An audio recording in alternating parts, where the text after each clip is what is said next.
Why is it that the most spiritually conscious souls are born into the most agonizing families? Ponder that question for a second.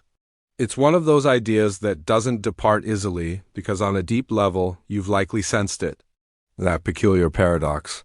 How could a cosmos so knowing, so brilliant, situate an awakened mind within a residence filled with turmoil, disregard, or agony? Why would light be brought forth in the bleakest places? Perhaps you've questioned, did I earn this? Was I destined to suffer? But the reality is far more enigmatic and far more strengthening. The cosmos doesn't situate awakened souls in ease. It situates them in struggle. Because ease never awakens anyone, suffering does. Suffering is the cosmos's wake-up call. It jolts the soul and murmurs, "Awaken, you are more than this." Alan Watts once said, "The wound is the place where the light enters you." Think about that. The soul that perceives everything, the one that challenges everything, is not damned. It's being molded. Because in a slumbering world, it requires fire to arouse consciousness. The conscious soul doesn't arise from tranquility.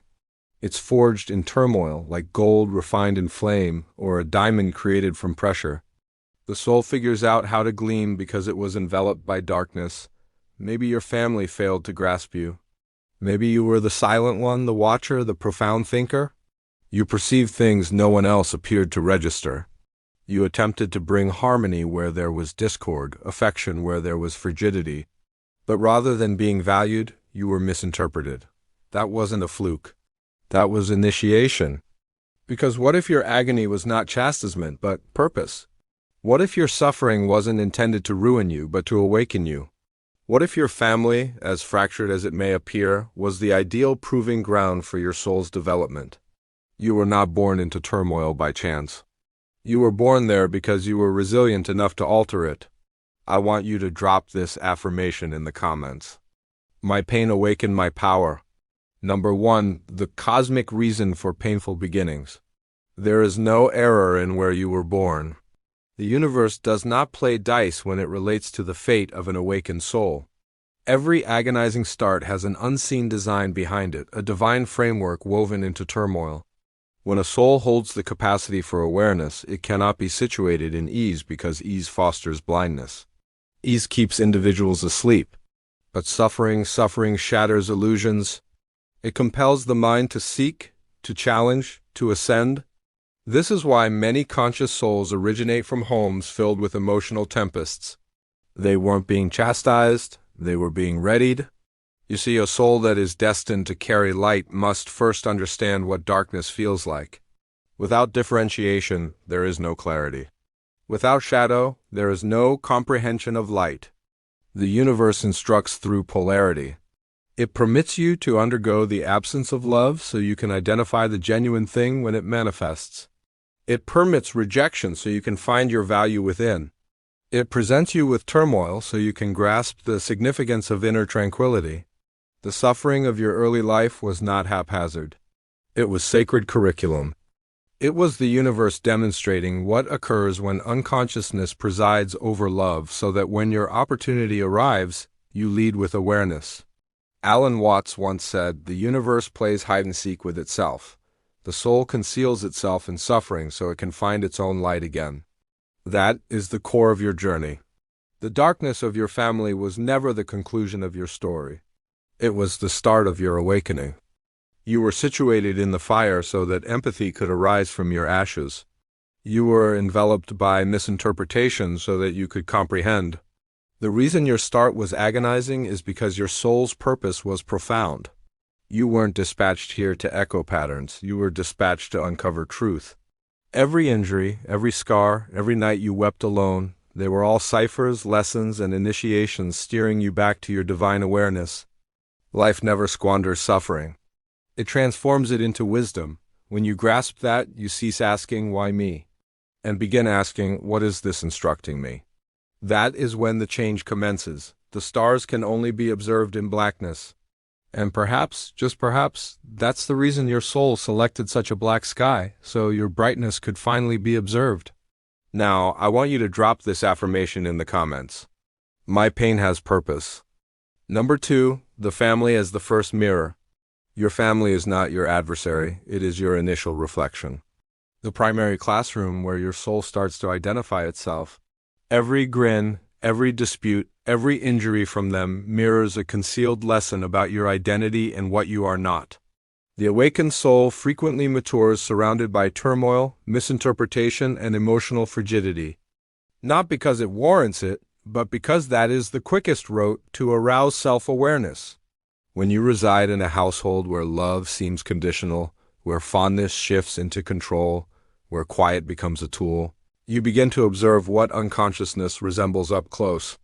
That mirror doesn't display beauty, it displays distortion. But in that distortion, awareness is born. You start to comprehend what love isn't, and that develops into the seed of grasping what love genuinely is. The toxic family instructs through differentiation. It uncovers the price of living asleep. It demonstrates what occurs when injuries preside over wisdom. You start registering patterns, rage handed from father to son, dread passed down from mother to child, blame journeying silently across generations. And as agonizing as it is to observe, you become the watcher of the whole cycle. The awakened soul doesn't merely undergo suffering, it analyzes it. It gazes into the eyes of dysfunction and starts to decipher it. Why are they this way? Why can't they love correctly? Why does it all feel so burdensome? Those questions are not defiance, they are awakening. They are the initial flickers of light entering a dark space. Alan Watts once said, "You do not understand yourself by running away from your family. You understand yourself by observing what they mirror within you." When you cease battling the reflection and start deciphering its signal, something profound occurs. You start observing that their suffering was never personal. They projected what they never resolved. Their rage wasn't directed at you, it was directed at their own unresolved histories. You grasp that your family's dysfunction is not your identity, it is your initiation. The instant that comprehension lands, you cease attempting to alter them and you start transforming yourself. You cease hunting for validation and start generating peace within you. Learn to distinguish their turmoil from your clarity? That's how the mirror develops into a teacher, by compelling you to perceive yourself through reflection, not response. You were not born to echo your family's suffering, you were born to identify it and ascend above it. Drop this affirmation in the comments: my family taught me awareness. The birth of awareness through suffering is not the conclusion of awakening, it is the start. Every instance of agony, rejection, or emotional confusion that you encountered maturing was not simply adversity, it was initiation. The awakened soul grasps how to see significance where others only perceive anguish. When love gets distorted, when warmth shifts into frigidity, when words slice deeper than quiet, something inside you begins to move. You start posing questions. Why does love sting? Why does kindness vanish? Why do individuals ruin what they profess to value? Those questions are not frailty, they are sparks of consciousness illuminating the darkness within pain, compelling the mind to turn inward. It shatters the surface and makes you hunt for reality beyond illusion. You start grasping that love without awareness develops into control, and care without consciousness shifts into manipulation. That grasp is not born from texts, it's born from enduring emotional fire. Alan Watts once said, "To suffer without understanding is hell. To suffer and see through it is awakening." That is precisely what occurs when your soul transforms agony into perception. You cease being the casualty of your history and become the witness of your development. You begin to observe that every heartbreak was refining your soul like metal in flame. The temperature didn't ruin you, it uncovered your resilience. You start registering patterns in your responses, how you safeguard your peace, how you reply to turmoil, how you select quiet over dispute. That awareness signifies your suffering has fulfilled its purpose. It has polished your energy into wisdom. The more you observe your agony without fleeing from it, the more dominance you acquire over it. You comprehend that feelings are not adversaries, they are messengers steering you back to equilibrium. When you cease faulting the world and start heeding your inner voice, you begin to heal. That is the genuine birth of awareness when your suffering develops into your teacher. You grasp that growth is not perpetually gentle, sometimes it's harsh, unrefined, and solitary. But that solitude teaches self-sufficiency, that confusion teaches clarity, That heartbreak teaches detachment. Every scar on your heart is evidence that you have perceived deeply, and through perceiving deeply you have become awake. The agony you endured was never purposeless. It was sacred readiness for your higher self. Recall this reality: fire doesn't ruin the metal, it polishes it. You are that metal, and every ordeal you withstood made you more brilliant. I want you to drop this affirmation in the comments: my pain made me wise. Number 4, breaking the ancestral chain. Generational suffering is one of the most unseen jails humanity inhabits. It travels silently through language, behaviors, and feelings, shifting from parent to child like a hidden legacy. Rage turns into tradition, dread turns into family norms, and blame turns into the dialect of love. Most individuals never register it, they just echo it. But the awakened soul, the one who starts to perceive, becomes the disruption. You are not present to prolong your family's suffering, you are present to conclude it. The instant you identify that pattern, the chain starts to fracture. Awareness itself is defiance against unconscious echoing. You start to perceive that your parents weren't antagonists, they were bearers of their own unresolved histories. They operated from suffering, they never understood how to handle it. And now, you stand at the junction to either mirror them or transform what they could not. Alan Watts once said, "You are under no obligation to be who you were yesterday." That truth is the essence of spiritual liberation. When you perceive the dysfunction, you are no longer ensnared by it. You start making choices from consciousness, not programming. You begin replying with wisdom rather than reaction. You generate space where quiet once existed and peace where strain once presided. Breaking the ancestral chain doesn't signify spurning your family. It signifies declining to bear what doesn't align with your soul. It means relinquishing the load of inherited suffering and shifting it into awareness. You are not damned by your family, you were selected to transform it. You are the initial one to perceive the pattern distinctly, and that sight is what makes you the cycle breaker. Healing is not obvious, it's silent defiance. The type where you cease shouting, cease faulting, and start comprehending. You begin to forgive, not because they merit it, but because you merit freedom. You cease bearing suffering that isn't yours and start generating peace that never existed prior. That is ancestral healing, transforming darkness into wisdom. Every time you select compassion over bitterness, you rescript your family's energy. Every time you reply with calm instead of turmoil, you heal generations behind you and in front of you. You are not your family's injury, you are its solution. Their history may have been scripted in suffering, but yours will be scripted in power. Recall this reality. You are the pivot point in your lineage. The past may have molded you, but it no longer dictates you. Drop this affirmation in the comments. The chain ends with me. Number 5, redefining love and boundaries.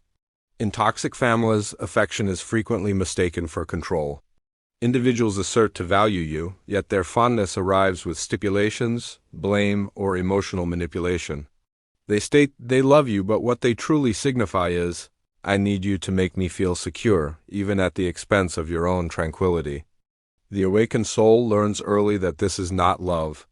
It's dependency veiled as care. Genuine love does not confine. It liberates. It does not require submission. It fosters growth. But to grasp that, you frequently must undergo its opposite. Agonizing relationships instruct what healthy ones resemble. They become reflections showing you the distinction between compassion and self-neglect. Alan Watts once said, "You can only love completely when you are free to leave." True love and liberty are linked. The instant you grasp this, your whole definition of love starts to change. You cease chasing approval from individuals who only appreciate your conformity.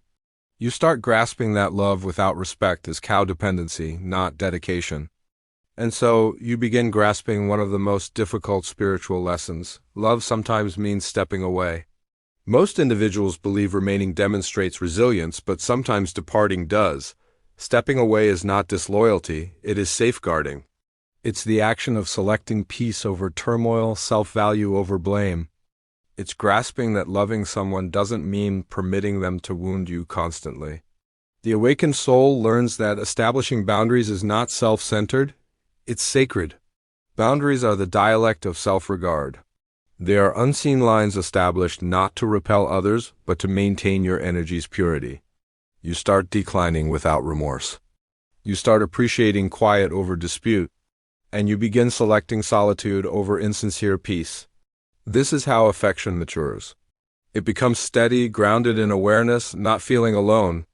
You start perceiving love not as something to plead for, but something to represent. The more you regard yourself, the more genuine your relationships become. Individuals who genuinely love you will respect your boundaries. Those who don't will oppose them. Regardless, you acquire clarity. Love without boundaries depletes the soul, but love with awareness fortifies it. You learn to care profoundly, yet stay free, to offer without erasing yourself. That's spiritual maturity. The instant compassion intersects self-preservation. You no longer mistake tolerance with love or persistence with allegiance. You love from abundance, not from dread. And when you at last redefine love, your whole existence transforms.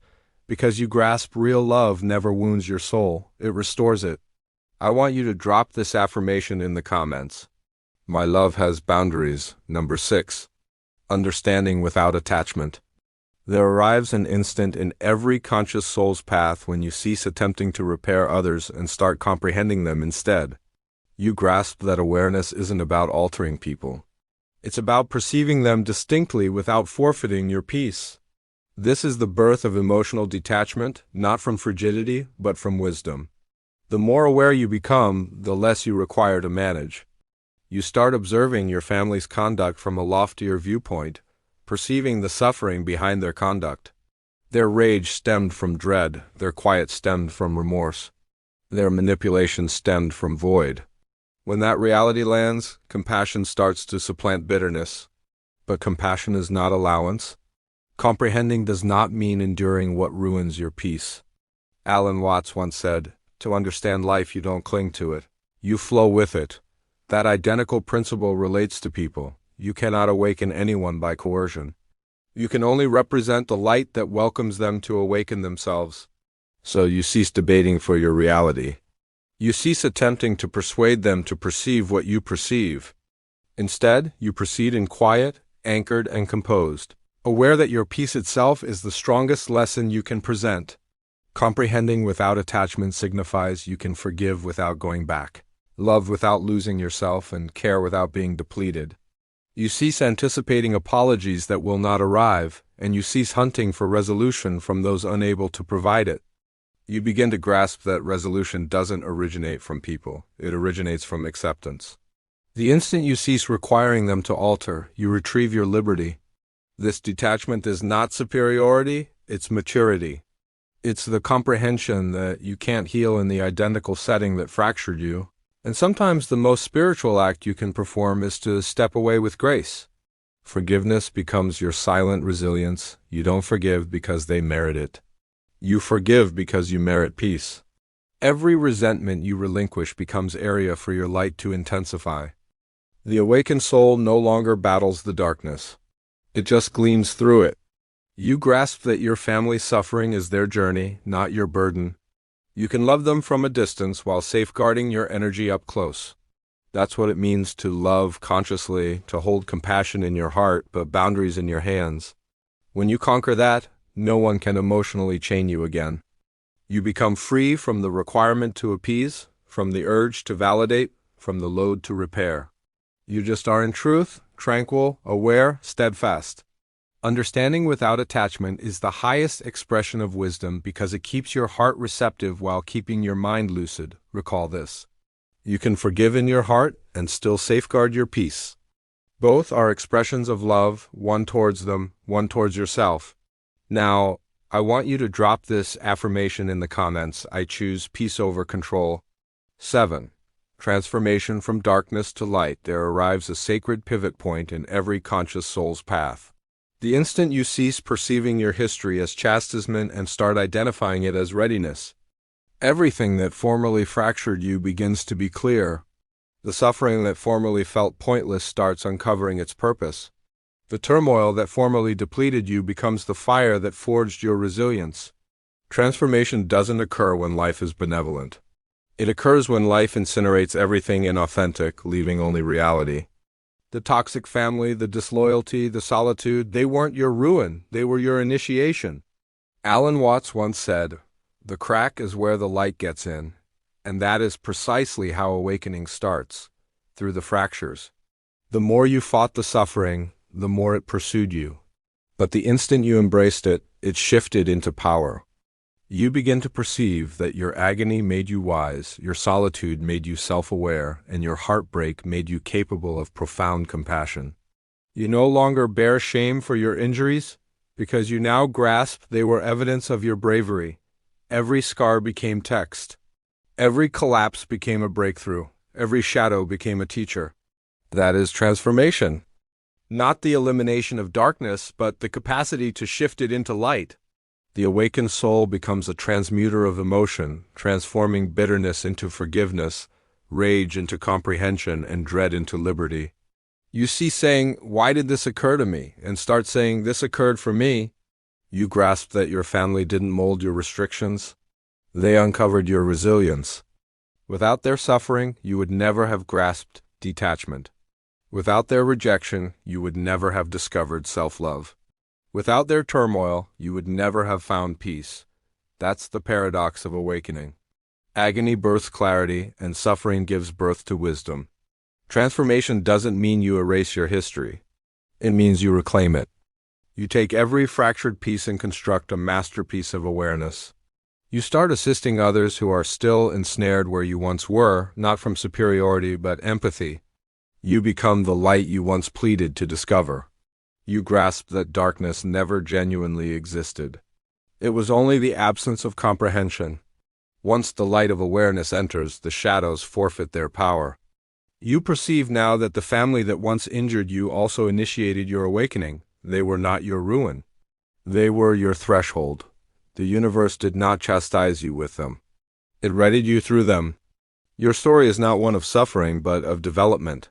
You moved through fire and emerged illuminated. You shifted what was intended to fracture you into the reason you became unbreakable. That is the genuine transformation. When your suffering no longer defines you, but refines you. Drop this affirmation in the comments. My darkness made me light. So now we reach the truth. The genuine reason awakened souls are born into toxic families. It's not karma, it's not a curse, it's a calling. The universe situates the most conscious souls in the bleakest places, not to ruin them, but to awaken them, because light is most profound when it learns to gleam through darkness. You were dispatched into that family not to be fractured, but to become the one who concludes the cycle.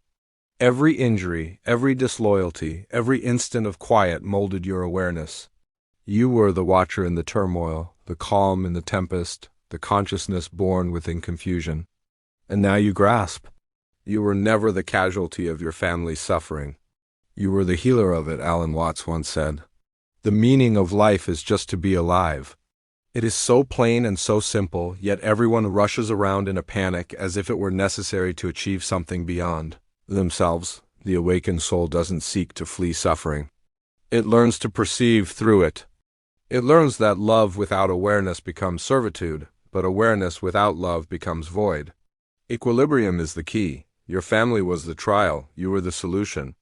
Their turmoil was the challenge your soul embraced long before you were born. You arrived to bring light where others only echoed darkness. And now, after moving through the fire, you stand as evidence that awakening is achievable, even in the most agonizing starts. So, as this path concludes, recall you were not dispatched to suffer. You were dispatched to awaken, not to fracture, but to become complete. If this message resonated with you, don't omit liking this video. Share it with someone who requires healing, and subscribe for more profound reflections like this. Drop this final affirmation in the comments. I was born to bring light.